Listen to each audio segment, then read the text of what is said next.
Have you ever been asked, when is your baby due, but you were not pregnant? Raginee Mora, my guest today, she helps make sure that women never get asked that question again.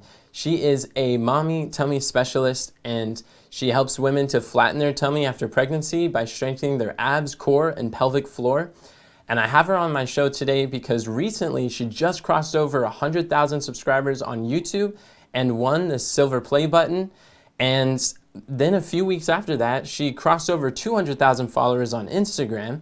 And I wanted to celebrate it with her, as well as get some of her insights on what has she done to be able to attract over 200,000 followers on TikTok, 500,000 followers on her Facebook page, and over 300,000 followers on her Facebook profile. So we're going to find out, what did she do to transform the lives of thousands of women with her health message? And if you're a health educator and you want to monetize your health knowledge online while making a difference in the lives of people you know you're called to serve, this is not an interview that you'll want to miss. Thanks for being here, Raginee. Glad to have you. I'm glad to be here. Thank you so much for inviting me, Enoch. Yeah, so I'm glad you're here as well. If I understand correctly, you started your company in 2019. What inspired you to start Mommy Mango, and at what point did you realize that this could actually be like a full-time business, or rather than just like a passion project? Well, um, I actually didn't start it as a company. I started it as just kind of a passion thing. I'd always seen YouTubers and fitness and online influencers, and I thought it'd be really neat as a mom to share our lifestyle online. I've always been into health. My master's is in health education, public health. So I'd worked in the clinical setting, but after having my kids, I had just been home. I did a lot of things in the church settings and even volunteering with local health organizations and being part of coalitions and things like that. And I just wanted to do more. And I was like, oh, I'd really love to do something. I really love teaching. I realized in graduate school that my passion was really in teaching. I was a health teacher, a grad health teacher, and taught undergraduate health 101. I just really enjoyed it. When I was in the classroom, it felt like time would just pass, so quickly. And I realized I just love teaching. I kind of wanted an outlet. As a mom, we kind of feel stuck at home with our kids, which is great. But sometimes that adult or kind of higher level interaction can feel lacking at times. So I just use YouTube as a way of kind of sharing the health message, so to speak, and showing how we practically do it at home. So I really didn't intend for it to be a business at all. Like I actually really wanted to be a YouTuber. I think that's why hitting 100,000 on my YouTube channel was so momentous for me, because that was my original goal, was to really do something and be an influencer on YouTube for other moms who are looking for balance and just getting their lives together. So my other platforms have grown over time. My first platform to grow was TikTok, actually. So it's interesting how that works. I never would have thought I'd be on TikTok. I don't dance, I don't do all that silly other stuff, but I found it as an outlet for helping moms, and it just kind of went on from there. But I think my first place where I started really was YouTube and sharing health principles, like 8 laws of health type stuff, and how we do it. I tried to share like recipes and gluten-free, vegetarian, plant-based type recipes. And it was interesting because I was thinking, oh, this will be so cool, I'll be an influencer, and it didn't do well. So this is a good, I love to share this, really, because I think sometimes when you get started, you expect instant success, and it's just not always that way, and it's okay, because I learned so much from it. And I realized that there's so many people already online who are doing plant-based things, and so my videos just weren't as appealing, I guess, as some of the other ones. But I was personally struggling with my core, and not just aesthetically. I was having some serious back pain. So what I do when I help moms, it's core rehabilitation, and a lot of moms come because they are tired of looking pregnant. But a lot of us also have accompanying back pain, pelvic floor issues, like, it's kind of embarrassing, kind of a women thing, but leaking, like just when we're playing with our kids and things like that. And it's just, it can be kind of debilitating, and it's frustrating to deal with and to feel like we have to deal with that forever. And I dealt with a lot of those issues. And when I was looking online for exercises for that and help for that, it was lacking. I couldn't find a lot on it. And the exercises that I found, it was like 3 here and 3 there. And it was like, okay, it wasn't really working. And when I was in graduate school, and this is an interesting thing how God works, when I was in graduate school, I needed a part-time job just to kind of help me get through. And I took a job just like being an aerobics instructor just for money. So I ended up having that experience of being a group exercise instructor. I worked in the gym. Upon graduation, I had a hard time finding a job in my field. And as God would have it, I ended up running an all women's fitness center, which I thought was so whack at the time, but now it has really helped me so much. And then after that, I did go into working in a clinical setting as a health educator. But all those experiences helped pave the way for what I'm doing today. And so, with that background, I started doing some research on the issue, and I started coming up with my own exercises based on training from other people, mostly out of Canada. Some physical therapists out of Canada had some good research on the subject. And with mommy tummies, diastasis recti, core rehabilitation, it just wasn't very popular when I first was looking for the information and trying to help other moms. Um, and so I studied it, and I said, you know what, I'm going to put some exercises on my YouTube channel. So I really just started with some exercises on my YouTube channel. It's me in my living room doing exercises. My kids are crawling all over me, and I'm just kind of sharing that information freely. And I started a Facebook group because I wanted other moms to do them with me. So there was no business like in my mind. There was no company like in my mind. I just thought, I'll put these exercises online because I'm looking for them. So surely other people are looking for them. And also, I also wanted to have it there so that I could just press play and follow them myself. So I know it sounds weird, but I've heard other fitness influencers say this. Even though we know fitness, we don't always just want to like think of what we're doing while we're trying to do it. It's nice to just follow along the video. So I like to even follow my own workouts. So That's I made the genius. 20, yeah, excuse me. That's genius. I love that.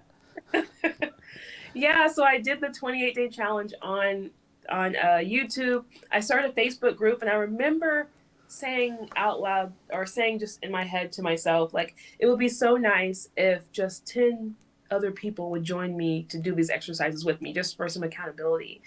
And this was during COVID, so everyone was at home and just kind of like, everything that was going on during COVID, just feeling kind of socially isolated and everything.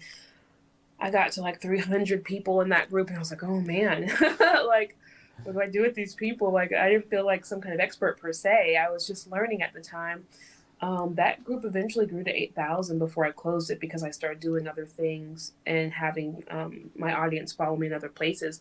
From there, I felt the need to really learn more because I had all these ladies following me and asking me questions. And I was like, I'm just another mom, who had some experience, but not like a ton. So I did a few certifications specifically in this field on top of my undergraduate and bachelor and master's degree. I did a specialist training for perinatal corrective exercise and core rehabilitation through a couple of different people.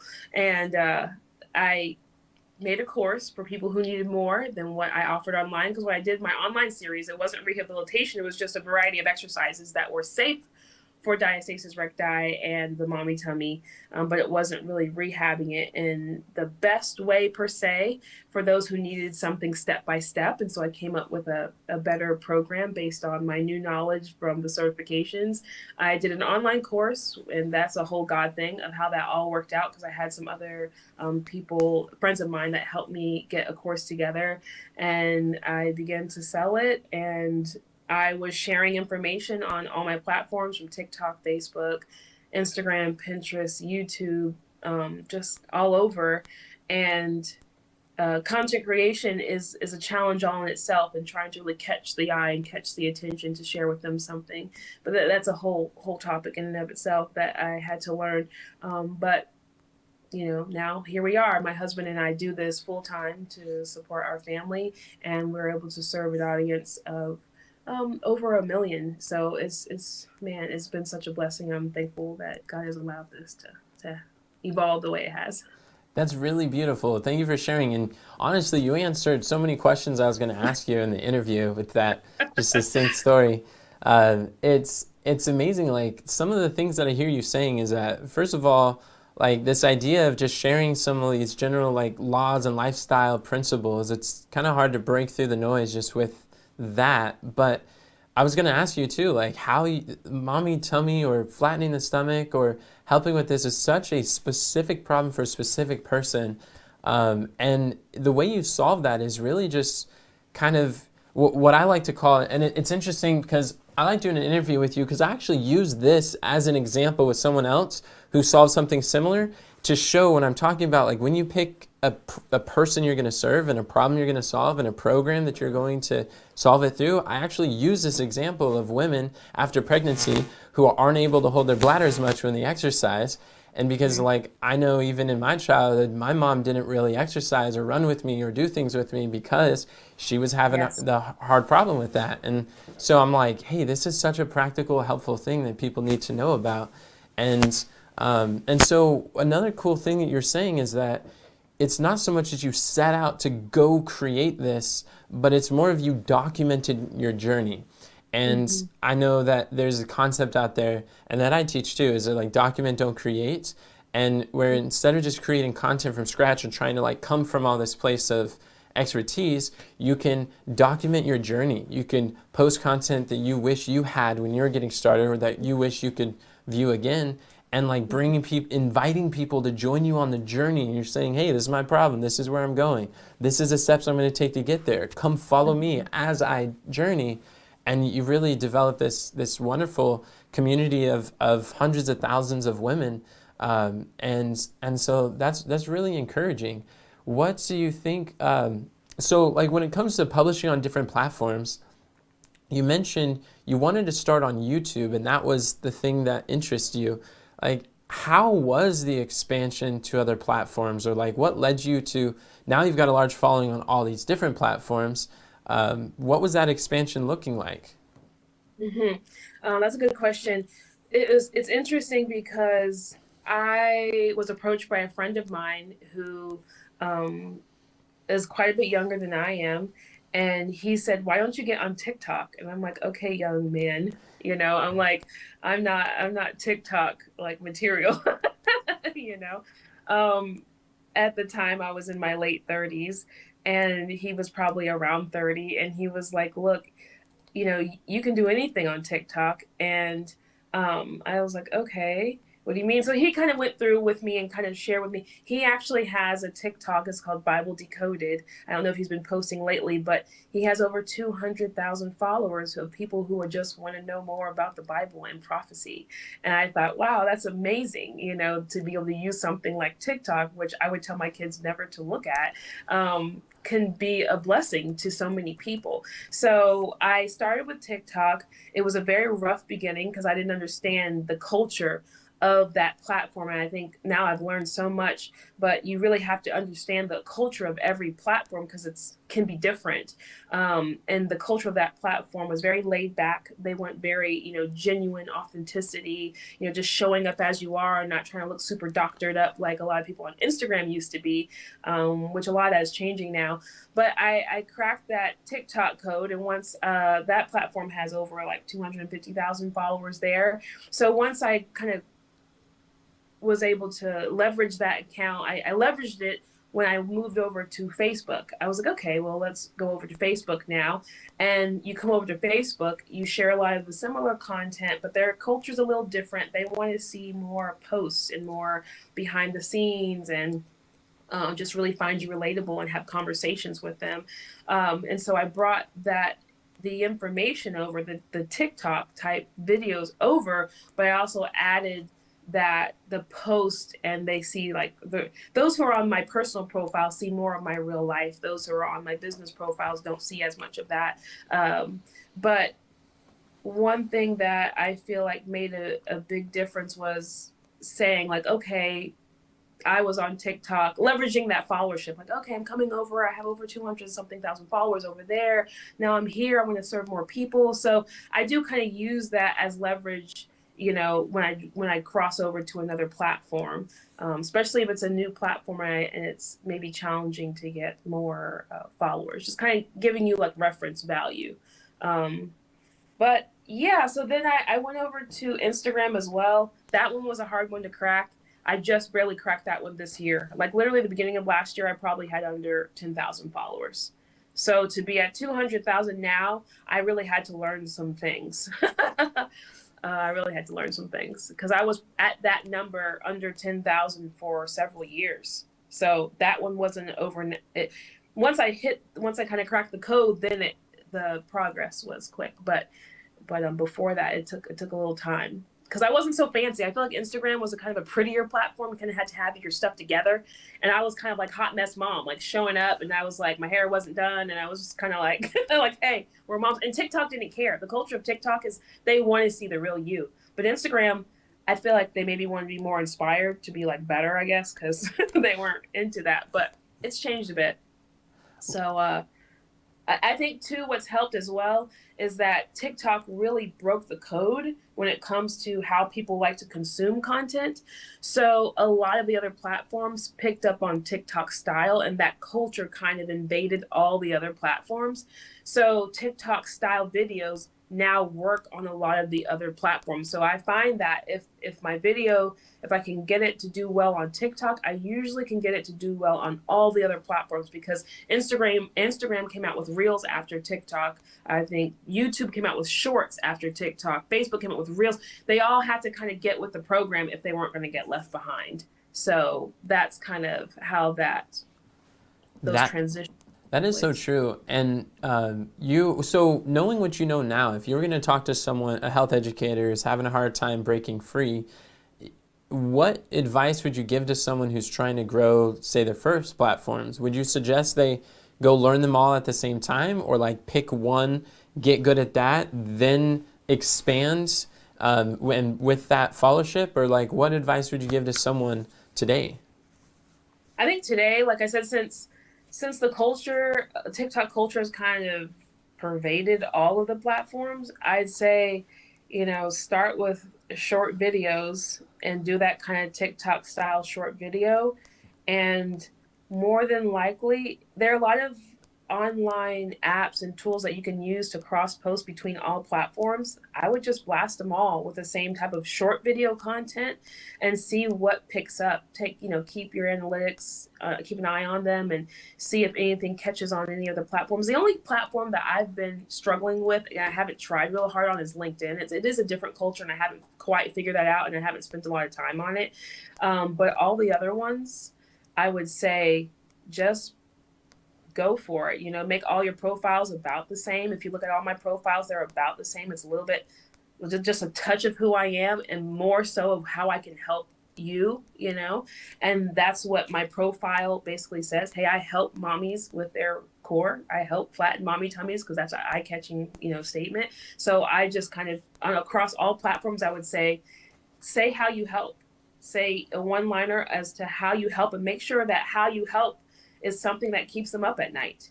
Mm-hmm. I think when I'm struggling with this right now. We're working on our health ministries thing at my church, and we're trying to see how can we get people to come to health ministries things. You have to find something that keeps people up at night. And when it comes to like our health laws, a lack of sleep, it's hard to sometimes connect with people how that keeps them up at night, until they have a problem. So if they have a problem, like they're actively like, I just found out I have diabetes. Okay, now they're ready to talk to you. But how many people just found out they have diabetes? So you're gonna have to find weight loss is a bigger issue.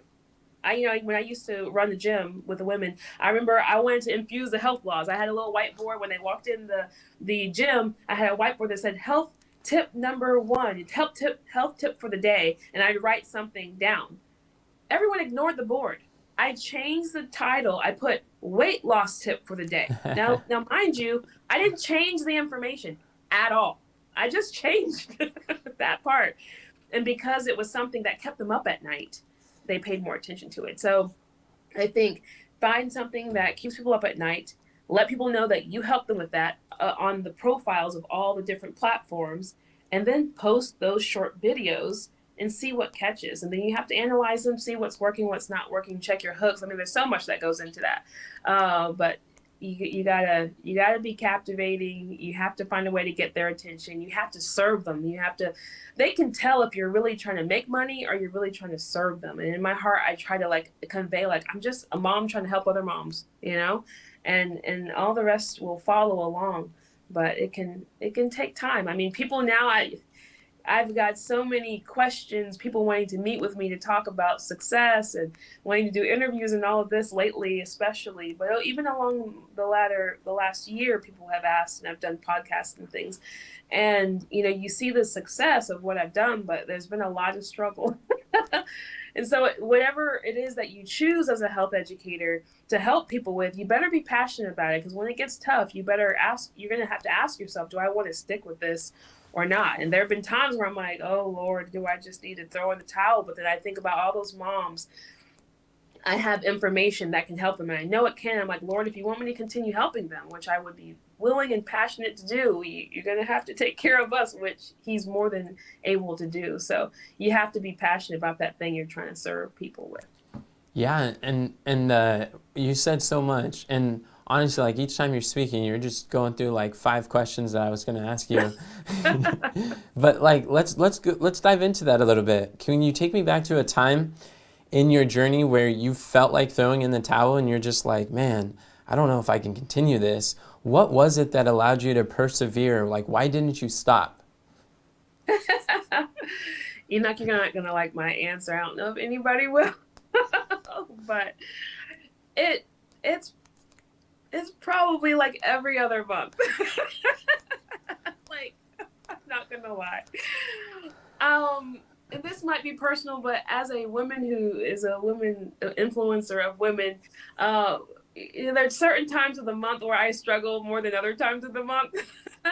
And my husband's learned to look at the calendar, and when I feel like throwing in the towel, he's like, are you okay? Is it that time of the month? But not only that, but like, with the revenue can go up and down, and whenever it's down, I'm like, oh, am I doing the right thing? What do I need to do? Okay, should I be doing this? Okay, I told my husband, maybe you should go back to work. You work for the government. Go back to work. I don't know. He's like, babe, calm down. It's going to be okay. And so I help me. I struggle with it. But it's been a blessing. And, I don't want to be discouraging, because I'm going to tell you, it doesn't make sense for me to struggle in my mind, because we have made more money in the last year than my husband and I have ever made with any other job. My husband worked for the government and was doing decently. So, it's not like we really don't have cause to complain. So with that being said, what keeps me going is I just put it in God's hands. I'm like, Lord, if this is something you want me to do, then I'm just going to keep walking forward. And as long as you're making the ends meet, I'm going to keep walking forward. And oftentimes, because I'm so passionate about what I'm doing, I think that's why it's important to be passionate about what you're doing, how you're serving, that your talents align with what you're doing, that you're getting the feedback that it's like, okay, yeah, it's helpful. Like when I open up my YouTube and I see a comment, thank you, God bless you, this has really helped me. Like that really keeps me going, because I'm like, okay, moms are feeling hopeful. I'm giving them hope, that really keeps me going, is just being passionate about what I'm doing. And I just put it before the Lord every single month, like, Lord, this is your thing. If you want me to do something different, I'm okay with that, and just being content with that. I think that's really real and relatable, because like even like in my audience, a lot of my audience are women. So I'm sure they could really relate to that too. Like every month, just things get harder and trials are more intense. Emotions are more wild too.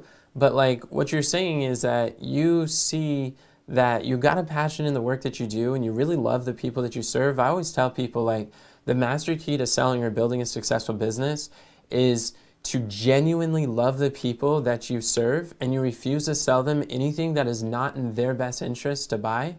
And when you have that great compassion for the people, then it's able to bring you through some of the darkest times, because entrepreneurship, there's ups and there's downs and Yeah. there's, Yeah. I mean, and especially like, recording of interview and you miss half the audio, or you like doing all this content, you batch recording, you realize that none of it is Yeah. usable. I mean, and Yes. then you go to the content, and like, I remember growing an audience on Facebook, and overnight they're like, oh, you got to pay to get access to the audience that you just built in 2012. And it was just like, wait, what? And but there's always these unmet expectations. And I always tell people when I'm coaching health educators, it's like building a business online is very much a faith-based game or It is. experience. Like, it's like Sure. driving in the dark with your Yeah. headlights. You don't see the entire destination, That's but right. you see enough to take the next step. And your Yes. job is to keep moving, to Right. walk in the light. Don't stand there. But if you Yes. want greater light, we got to act upon what we know, and that Yes. person that like pushes us through the darkness. So Yes. And I can I'd like relate. to add that one of the verses that sticks out to me so much is seek first the kingdom of God and his righteousness, and all these things will be added to you. If I focus on like, okay, Lord, is it enough? Have we made enough? Because we pay other people to help us in doing all these different things. And so we're not only responsible for ourselves, but also for our children and our contractors.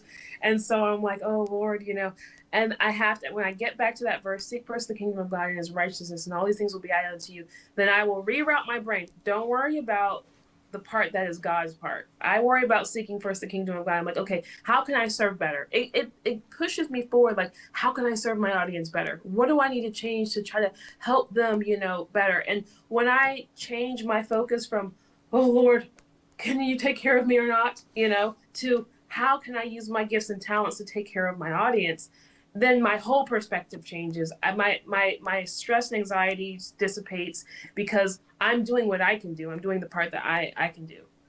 Yeah, that's so true. And I hope that all of our viewers, one thing that they're getting is like, people who thrive online with their content, they're not focused so much on what they get from it. Sometimes we can feel stressed out when bills are Mm-hmm. due and we see the Mm-hmm. money, and it's like we need it, but the audience can sense that. And if what's an amazing thing happens is like, money is an outcome, it's a result. But the Mm-hmm. cause that produces the effect is like us being able to love the people, serve them, like you said, solve problems, think about Mm-hmm. what keeps them up. In order for you to answer the question, what keeps them up at night, one, you could use AI, but two, you get to really understand the person, and really think about your audience and your clients and the people you're serving. And as you obsess over the people, like fall in love with the people, not your product.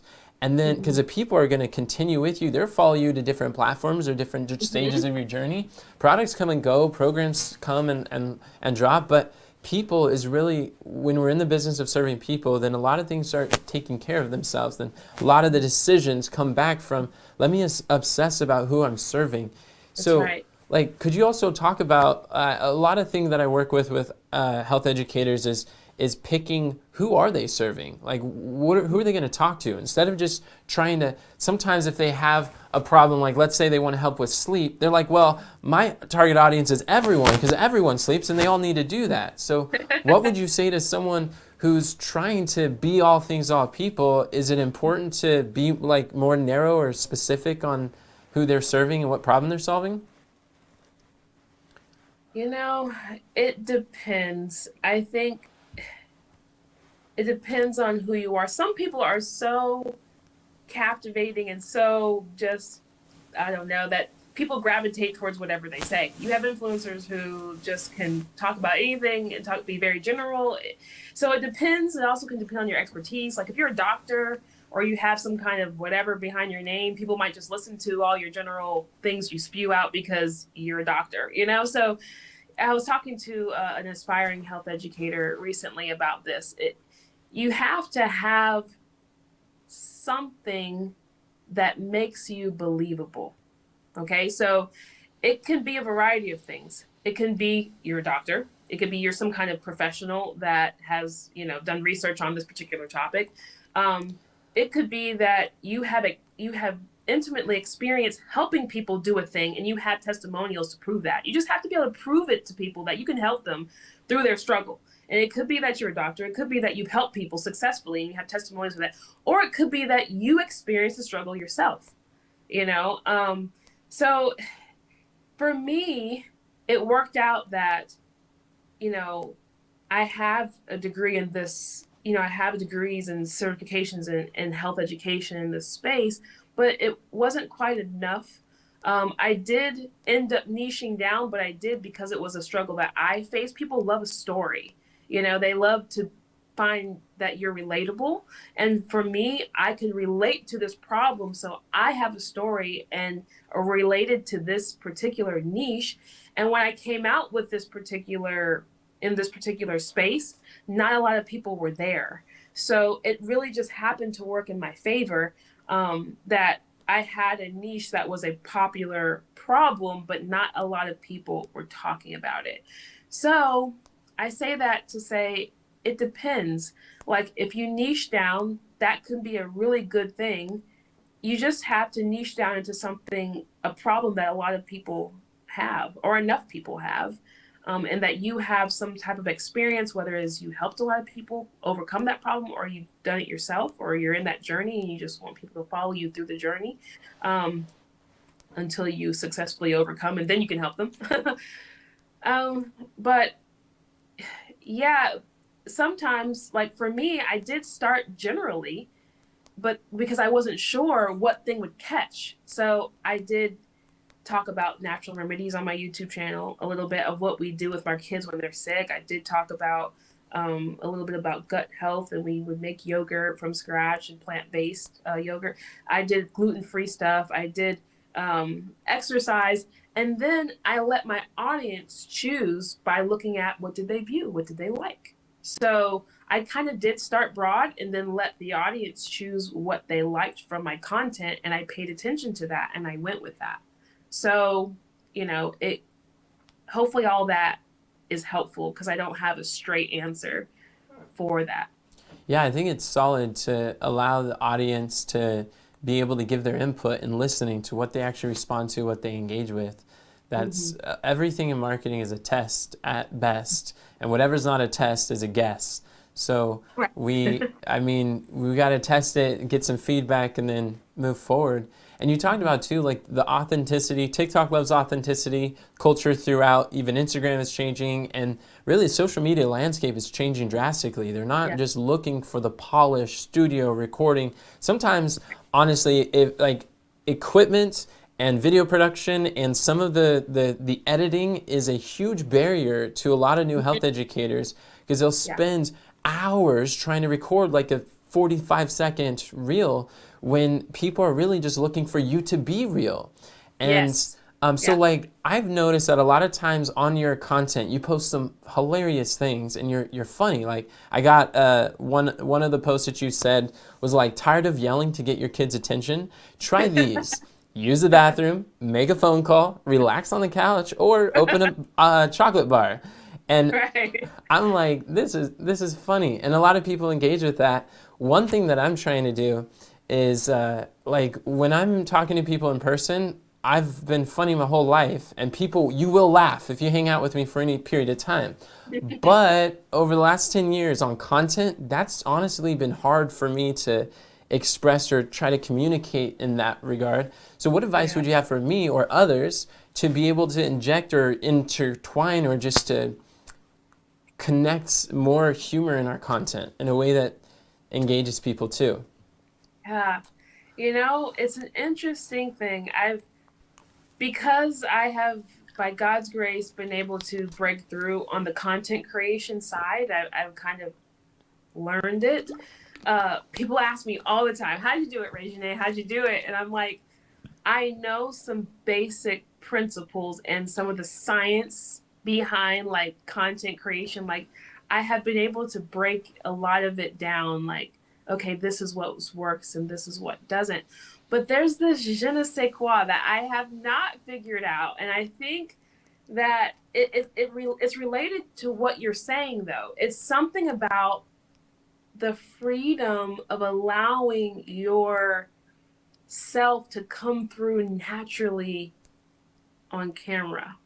And I'm sitting here like, okay, but how do you do this? Some of us can do it and some of us struggle a bit more. I'm an extroverted person. So I think it might be easier for me to do that, but I will have people tell me like, oh, well, Raginee, I'm not funny like that, or I'm not articulate, or I'm not this, or I'm not that. I'm like, I don't want to hear it, because on TikTok you will find the most interesting boring people, the most interesting old people, the most interesting not super glamorous beautiful people. Like, it doesn't matter. I remember this person, he was like, this person, they were just, their thing was they talk dry like this, like, yes, and this is why I do what I do. And it was just funny because it was so them, like, and there was nothing captivating but that was how they were, and they were allowing it to just shine through on the camera. So it's something about tapping into that authenticity, because you can't, like, I can't be like somebody else and get away with it, and you can't be like me and get away with it. Like, there's something that we can read as human beings about you coming through on the camera as you, and catching those moments where you just feel relaxed and like you, and it just does something. It does something, and I don't. I wish I could better explain that, but you got to come through on camera as yourself. You know. Yeah, I think it reminds me of what you were sharing too about as far as like picking a topic that you're really passionate about. When it's something that you could like eat, breathe, sleep, you could learn about, you could just keep talking about for years and never get tired about it. That was something that I found too, like especially in me with entrepreneurship and marketing. I've been fascinated with digital marketing since I was 12, and Mm, but I never really shared it too much. I okay. gave my heart to Christ when I was 16. I started entering into the ministry immediately. I started speaking at different churches, traveling around the whole West Coast in the United States and sharing. And I realized in a lot of church circles, business is like taboo. It's like poverty is piety, wealth is wickedness, and it's just like for you to monetize a health message or like that is just, you don't do that at all. Like that's wrong, and you got to be like this poor missionary minded. And so I realized that a lot of just the circles and people or conversations I've heard, it's just pervading throughout what I would call like churchianity, because it's not really like biblical principles, but Mm-hmm. it's taught in churches. And for me, once I started to blend, like I love the Bible, I love serving people, and I love entrepreneurship. And when I started talking about these, and I love health, and when I Mm-hmm. started to talk about these things, like I realized like I come alive, and I'm like, I am so passionate about helping holistic health educators get their message to the masses, because I know what I found in our business. Like we did okay. I mean, I started making $10,000 a month in my early 20s. We made over $500,000 in that, and I like it. But I find at the end of the day, there's so many more people who have unique problems that I want to see solved, but I and Yes. my team can't do all that. So I'm Mm, like, well, what about the people who are the health educators who have a health message, but a lot of health educators don't really understand marketing. They don't know content creation. They don't right. know digital Yes. online methods, but I Right. like I do. And so like Yeah. by blending those together, I know of no other person on the planet that I'd rather see succeed and help is health educators who can make a difference in people's lives, Yes. and that like lights me up. So I think you're right as far as to creating content on different areas, seeing what things really resonate with you, but also connect with your audience. It's a great way Mm. to find that authenticity, and we're all on that journey. Yes, yes. I like what you said, because I've actually done some presentations on, this is a new method of health evangelism, and you can reach so many people.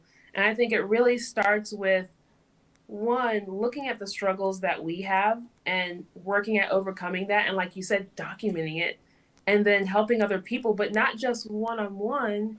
Like, yes, one on one. Like, I help people, in my smaller groups and smaller circles in my app and everything. But I remember somebody asked me like, "Hey, could you come and network with our group? We have this group that meets together. There'll be 15 people you can network with, and maybe you can share your business with." I was like, "I don't have time for that." I was like, "I can get on TikTok right now, press live, and talk to 2,000 people in 20 minutes. Why am I going to take an hour of my time away from my children to go and talk to 15 people?" Not to discount or to, but she was talking to me as if she wanted to help me out. And I said, that is not a good use of my time. I'm a mommy. I have 4 kids that I want to pay attention to. And I can reach so many more people and touch so many lives and bring them into some of my inner circles, and they get to know a lot about me. I have an 8-week health challenge, and every week we go over a principle of health, and 8 laws of health. So I've come full circle. Like, I wanted to share the 8 laws of health, and nobody cared. And now that I've helped them with a problem that they felt like they needed, now they ask me everything. Hey, what do you eat? How do you sleep? How do you make it work? How do you find balance in life? I'm like, oh, now you want to know. Well, let me tell you. I just think it's amazing that it has, we use Jesus' method. We go and we go around with the sincere desire to help them. They see that. And when we help them so well, they're like, what else you got? And then they're open for anything. That is so true. And I found that to be the case too. Like, I was doing a presentation in Fresno, and I was teaching about health, and I was selling in that program too. But we had this audience, there's probably like 80 people at this seminar, and I was teaching, based on biblical principles. But this little Asian lady came up to me, her name was Joy, and she's like, "Excuse me, are you a Christian?" I was like, "Yeah, I'm a Christian." And she's like, "Do you know how to pray?" I said, "Yeah, I know how to pray." And then she asked, "Can you teach me?" And I was like, "Yeah, I would love to teach you." And I taught her the Lord's Prayer and the principles, how we could pray to the Father in Jesus' name and according to his will. And she's like, "Oh, good, because I've just been saying, Lord, please forgive me, please forgive me, please forgive me, please forgive me. Oh, And I don't feel like he hears me, but I've been wanting to pray to the Christian God." And it was such an awesome thing, because when you're solving a problem for people and you're sharing with them these practical solutions, then they open up to yeah, learning about spiritual things too. And she that's right. attended our Bible studies online. We actually have our family worship online that people can join us at 7:30 in the morning and evening, and it's a Oh, great ministry to be able to work with people, and we do it on Zoom. But you're right. What I realized, like, after knocking on thousands of doors, coming mhm. as a missionary, like, "Hey, you want to take prayer requests or study the Bible?" Yes. We're rejected as a missionary. We could be accepted as like a health messenger, and when we are Yeah, solving practical problems. that's right.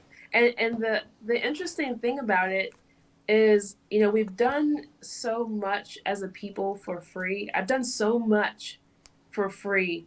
And I've done door-to-door work and all of that when I was in college and beyond. We still do door-to-door work with our church, and my husband loves outreach and door-to-door work, so we do that. People will shut the door in your face when you want to give them something for free. It's so interesting, the dynamics of the mind. But then as soon as I sell something to somebody, they think it's of value. It Yeah. makes a difference. People value it. And I'm like, wow, it has totally changed my perspective. They respect you more. They respect the information more. They're more likely to follow through and actually do it because they paid for it. So it's just such an interesting thing. Now, not to say, like, there have been times when people have emailed me, and don't email me unless you're really serious, but people have emailed like, I can't afford it. I don't know. I'm like, well, what can you afford? What can you contribute? People have paid nothing or even more. That's not an issue. It's not the money.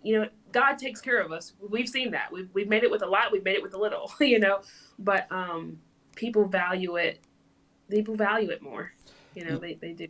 Yeah, let's talk about that, because one of the biggest roadblocks I see with health educators is they pour so much energy into free content, free workshops, free talks, free, like, doing things at cost or events, and they really have a hard time having it financially sustainable, so that they're not dependent 9 to 5 to go find income somewhere else, but they could spend more and dedicate more of their time in health Mm-hmm. education. Did you ever feel that tension between, like, doing the free stuff to like, what was your turning point, realizing that you could and actually could be better for them and you to, if you charge for your expertise? Like, what was that aha moment that you had? Yeah, I can't say I did have aha moments because I had that same mindset. I had a hard time because I'm so used to just kind of giving it away. Um,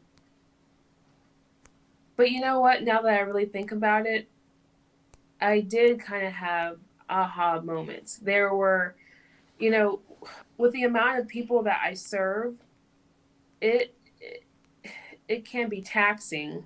It can be taxing, and there's no way that I can do what I do for others without the support of my husband being home and us being able to do all this together. without my kids do some homeschool at home and we do some online. Our lifestyle is such where I would burn myself out and not be able to serve at the level that I serve if we weren't able to financially sustain ourselves. And so to be able to serve at the level with which we serve, it I realized I had to charge because I'd reached several points of like burnout, like intense, like I don't care how much passion I have, I'm tired and I can't do this anymore, and mentally overwhelmed. Okay, well, we're not charging anything, so not only do we have to figure out finances, but we also have to figure out how to help all the moms that I want to help. And when I got my first health coach, I was literally at a breaking point, and I was like, how much for you to help me figure this out? And they were like, I think I've paid coaches, basically business coaches, just to tell me to raise my price several times. And I'm like, why do I have to pay people to figure before I can figure this out for myself? Um, Several times I started selling the program at like $29. Now it's at about 200. Yeah, and that makes, I mean, I think that's true. That's one of the things that I do with my clients too is like I know with Kendra Lee, she's a naturopathic doctor. She was struggling to get one-on-one clients for $1,500. And I was like, wow, you're charging really low for that. And for one-on-one, it's like, what if you were going to get 1,000 people that want to join your program? Would you be able to handle that? And if the answer is no, then like let's shift that business model a bit. So we had her double her prices and switch it to a group model. And she's like, if we do this in a group, and if I'm struggling to do it at 1,500, how are they going to pay 3,000? I'm like, it's not just raising the price, it's raising the value and learning how to communicate it in a way that people desire what you have. And since then, she's just been signing people up. And it's like she has an infinitely scalable business model. And I think that's what's really important too, because if you have a vision to impact the world and like to reach the people that you really are capable of, then we have to start shifting our perspective from doing the activities that keep us stuck at Yeah, this limited stage, and yeah, we have to give ourselves the emotional permission to say no to like a level 1 opportunity or a uh, level 2 opportunity so we could say yes to a level 10 opportunity. hmm yeah. That makes a lot of sense, and I know it's tough for anyone who's listening. I know it's tough to feel like you're monetizing the gifts of God, kind of thing. But it's it all has value. There's nothing's really free. Like even salvation, there was a cost. We didn't have to pay it, but there's a cost. And so we just have to really consider that. And I think I don't have any problem at all now. I can't say I don't have any problem because I still have a problem. Every time somebody says, raise your price. And even doing a high ticket program, I've been advised to do that so much, so much. And I haven't taken that leap yet. I've probably had at least 3 different business coaches that's told me, like, you could do it. I'm like, I don't know if I want to, is the question. But either way, I definitely see the value in it. I've paid coaches, in the past, thousands. We've invested thousands in trying to learn our craft, and not learn what I'm doing as far as like helping moms, because the helping moms is kind of the easy part. The business and the online business and marketing is huge, and that was probably the biggest learning curve that I needed when it came to being an entrepreneur in this space. Yeah, so let's talk about that because that's another thing I see a lot of health educators will spend thousands of dollars, 5,000, 10,000 in health certifications and getting a Right. lot of this health education, but when it comes to investing in like marketing coach or business coach or business advice or marketing systems, it just seems like, well, I can't really afford that. So, Mm-hmm. how important was it for your success that you invested in the business side of your health education? Do you think you'd be where you are today if it wasn't for the mentors that helped you to pay the way? And what advice would you give to someone a health educator who's never done that before? Oh yeah, I would say that was having mentors, business coaches, that was critical for me, because my programs haven't changed largely over the years, but the business models have. And so we Um, yeah, I have invested thousands, probably well over 10 grand for sure, probably well over 20, because we also have an online business manager who helps with our funnels and marketing, and we pay him monthly to maintain those things and to help with funnels and tech issues online. There's a lot of that. We also invest monthly in a social media manager now, and other people. We still have a couple of people that I'm not thinking of right now, but yes, uh, definitely. I think if you don't know it, you have to know it. Like, it just, you can have the best product in the world, and if you don't know how to share it, if you don't know how to create a system to make people acquiring your program easy, then it's not going to work. It's just not. It's just not. Like, I actually have thought many times, because so many people ask how I did it, how I did it.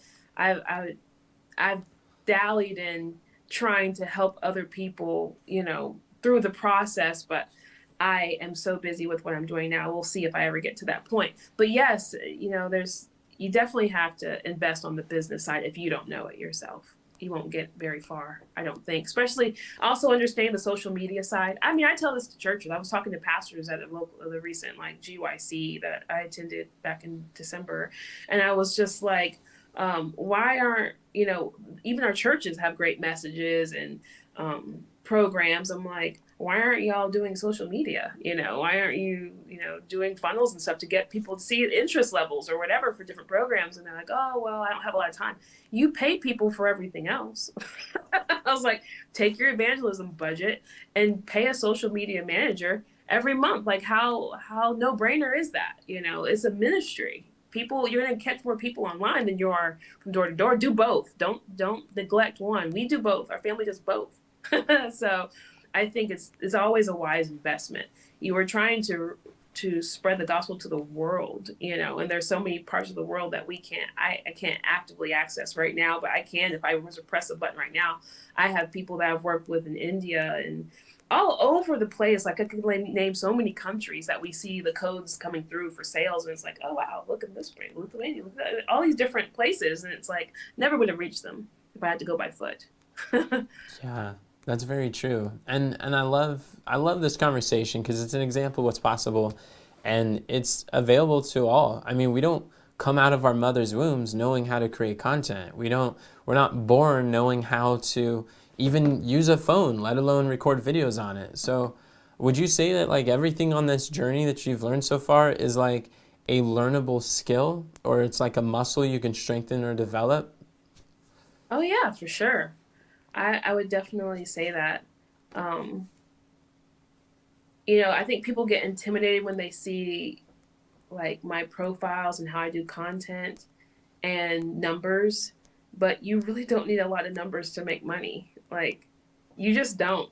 I mean, you can have 1,000 followers and make money, like, and you can make a substantial income. And so, it's not about the followers necessarily, but everything that we have is I think is doable, at least to some degree. For depends, again, you have to know what your talents are. I think everyone has different gifts, so I think it depends on where your talents lie.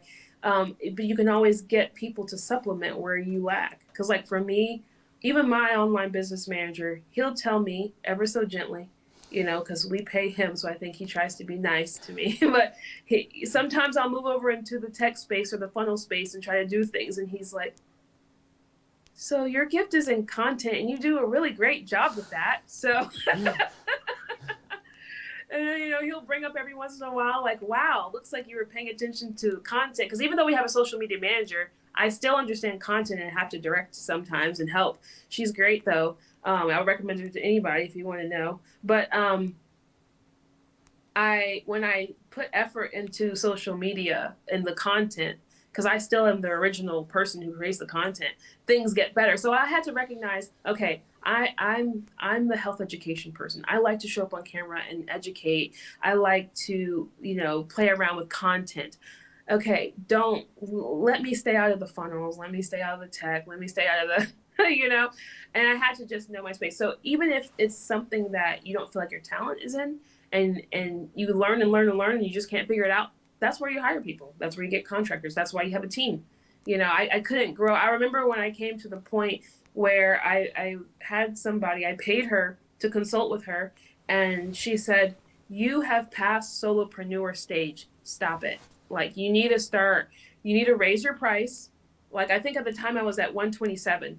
I remember her saying, "You need to pray about raising your price to 200, and you need to start hiring people." I was like, $200? That's a lot of money. And she's like, "Yeah, so you need to pray and raise your price."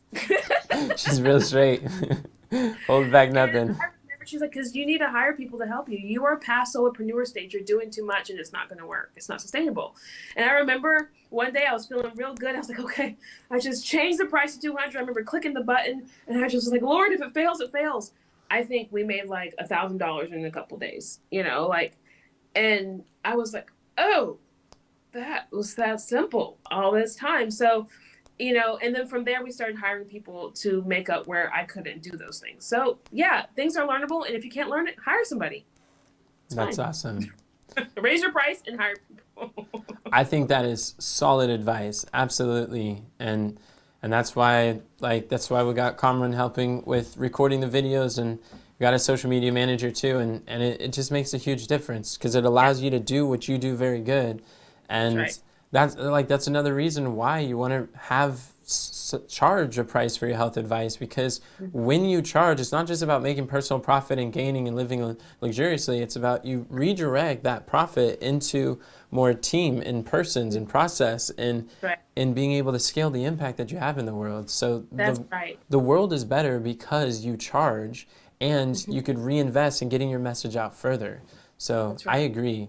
So last Yeah. question I have. Oh, yeah, my last question is, if let's say you were on your deathbed and you had 5 minutes left to live, but I handed you a microphone that you can say whatever you want, and you knew that this message would be broadcasted to every person on the planet, what would you say?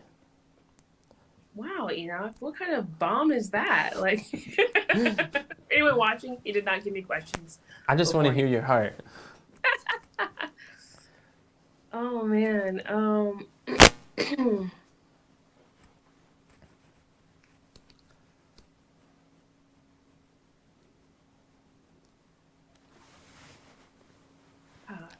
That's deep, heavy stuff. Um,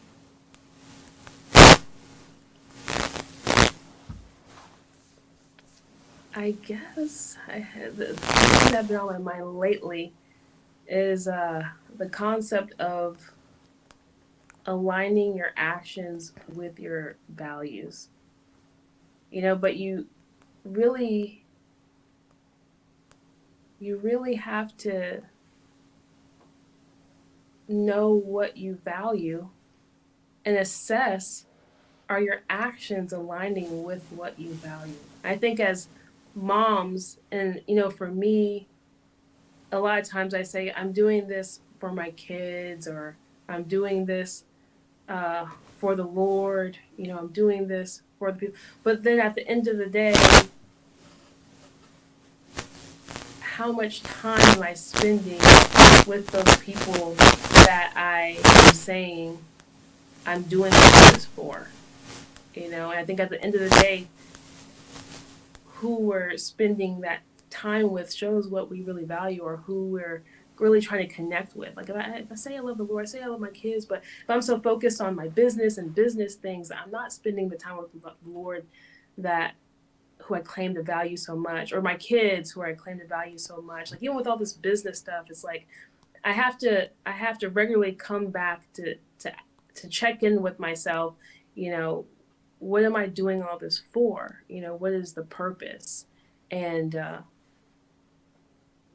and you know, staying connected to the Lord, and allowing him to use me to really touch people and point him to them to him, and to do that with my kids, like seeking first his kingdom. That's like the bottom line of what we're here for. And if we're focusing on that, you know, and just letting the Lord do what he does from there, you know, I think that's.